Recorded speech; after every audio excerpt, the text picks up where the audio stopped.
Okay, good evening and welcome to this Motzei Shabbos edition of Daily Double. Today we're doing Sekas Orlah, Perek Beis, Mishnah Yud Gimel and Yud Dalet.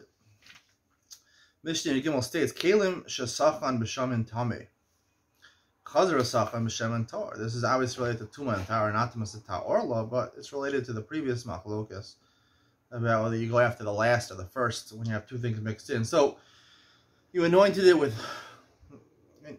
Shoes need to be oiled sometimes. The leather is very hard. You want to put oil on it to make it a softer leather. I'm sorry. So you you smeared it with tameh oil, and then after it dried, you smeared it with tar oil. Or the opposite order. First, it was tar oil, and then it was tameh oil.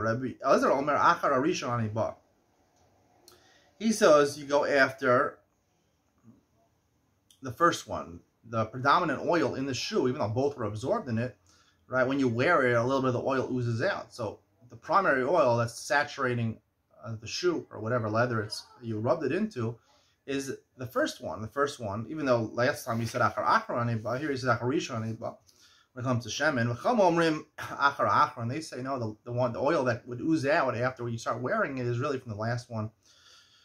Yudalid, sore shel truma shel klaya kerem shnaflu tocha isa. If you have sore, now I've explained sore to mean sourdough, and I really said that just on a whim. I didn't really know exactly what sore means, but I did look up sourdough, what exactly it is, and I did look on Wikipedia, and it basically says that until 150 years ago, no one was using baker's yeast. Baker's yeast is a new thing. You could buy this fungus, and it helps bread rise. Until 150 years ago, everyone was using something called sourdough, which is sour, sound like sour, right? Which is basically dough you knead and you leave it outside in the heat for 24 hours. Once you leave it, it starts to ferment, to break down, it gets bacteria and things like that. So then you put it in other fresh dough, it helps that bread rise.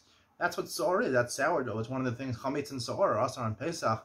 Those are two things, chametz and sour. Chametz is dough that has risen, and then sour basically is just dough that hasn't risen, it's sourdough, and use it to be machmitz other isos to make other bread rise. So you have the sourdough of wheat that was truma, and wheat that was also kilayim. They fell into an isa. Each of them only had chatzi share, had half the amount necessary to help this dough rise. Together they had enough. And they starfu v'chimsu.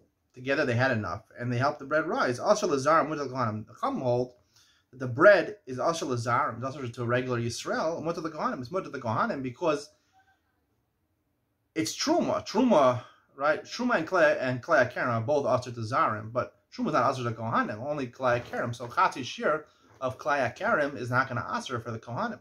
Rabbi Shimon matir lazarim l'Kohanim. Rabbi Shimon says not only for the Kohanim is a mutter, also for the zarim is mutter. This is exactly the same machlokas we had in Mishnah Yud. Mishnah Yud talks about tavlin, when we're talking about spices, when you put in a soup or a roast or something like that, and there are two different yisurim, two different shemos, talked about two different actual species, two different spices, or the same spice, but two different shemos, two different yisurim, do they combine or not? And the Chumim say, it's usher, they do combine, even though one wouldn't be enough to spice it, but if you combine the three and it's enough to spice it, so the yisurim combine.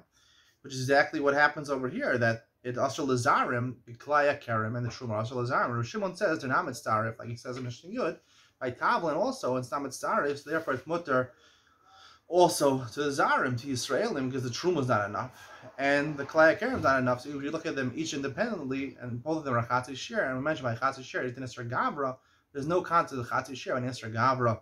Why we had to restate the machlokas between Rabban and Reb Shimon when it comes to being machmitz and Isa, why it was not sufficient that we could have learned it from Mishnah Yud, I will explain in Iyun Mitzion coming up next.